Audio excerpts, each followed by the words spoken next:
how to create your own sample banks and use the multi-sampler/EXS24 tool in Logic Pro X properly. First thing we'll do is go to our instrument, go down to our sampler, multi-sample and stereo, and here we have a brand new canvas for mapping. What we want to do is drag in our samples right onto this map. What most people do is buy sample packs, and a lot of sample packs don't come pre-programmed with EXS and Logic ready to go banks. Or you just always thought, I would love to create my own whole full bank of my own samples from scratch. This is how we're going to do it. The first thing I like to do is figure out a methodology for quick changes later. So if I know I'm going to be working on keys and octaves, then I'll try to think that every octave will have its own kick, snare, hi-hat, open hat, clap, and then the rest can be random. But that way, if I make a beat and I want to change what it might sound like, I can just move everything up an octave, down an octave, and it'll switch it to different kick snare combos, or just select the kick, go down an octave, and audition other kicks or other snares. So the first thing I'm going to do here is grab a bunch of kicks, and now I'm going to drag them right at the bottom, and I'll start it at C3. And like I was saying, smart format. So I can drag the other ones to the other C notes. Now I'm going to drag all my snares. Okay, so I rearranged it so that the first two, the first C and C sharp, are kick and kick, and then snare and snare. Kick, kick, snare, snare.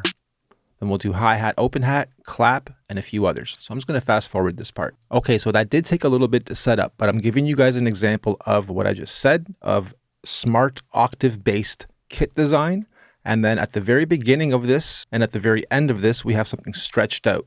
So in one kit, we have a bunch of drums, we have some effects, we have a bass that we can play with, and we have a melody we can play with. Also, we can sketch fast or even produce with this and then start separating it into their own instances of what the sound types are. So having said that, now that this is built, let me close this up or minimize it a little bit, mute everything else, and let's build a little beat out of this. Show you how quick the smart kit design works.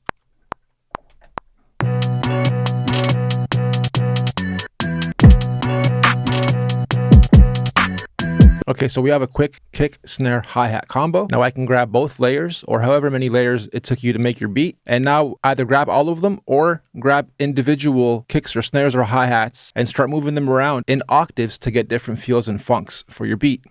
So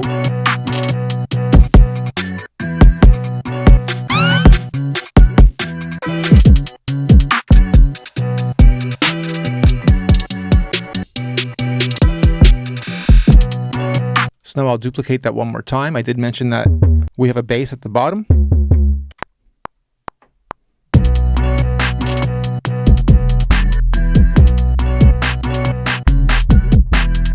Duplicate it one more time, and on the top end,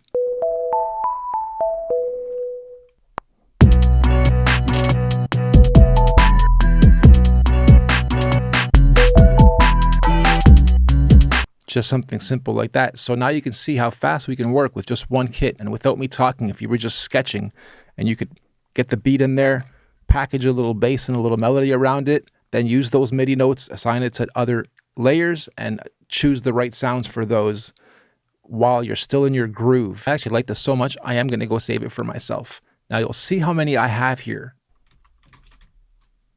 Okay, great. New software instrument. Back to our multi-sampler. The factory default sound is still a sine wave. Sometimes that actually comes in handy for sub bass. I used to use that as my sub bass all the time. We're going to go back to our mapping.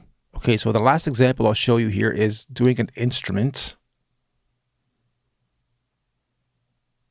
And these are all C notes, so I'm going to just drag all three of them in on C notes. And now, so when instrument makers make instruments, they'll record them either per sample, per key, which would be a big contact plugin, for instance, because there's so many samples, one for every single key. But more often than not, they'll record one per octave or two per octave and then overlap them. Then to go one step further, you can overlap them in both directions. I can have this like this and then have other samples on top of these so that every bit of sensitivity will give me a different version of that sample. That's why when you see contact plugins that are in the thousands and they recorded a whole orchestra with 48 mics because they sound so real. because there's so much dynamics and so much work put into the differentiation and variations of every single sensitivity level and how you're using the mod wheel and what kind of dynamics are being implemented through your other methods. Okay, so now we have the whole keyboard covered, stretched in both directions all the way. And sometimes, as cheesy as this might sound, people will just drop in one sample on the C3, stretch it all the way, and sell that to you as a sample, a high-end sampled contact or high-end sampled plugin of some kind. But let me mute everything else so I just have drums. Okay, let's go.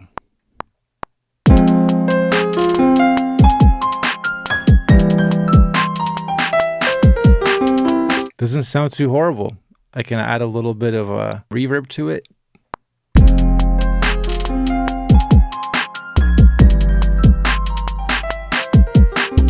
So 3 cheesy samples, and I added a little bass line to it, and it sounds pretty dope. I'm going to play it for you guys once, and we'll close this lesson up. And reminder, other than the pianos, this drum and everything behind it and the bass and everything else is off of one kit that we made. So this is all super efficient.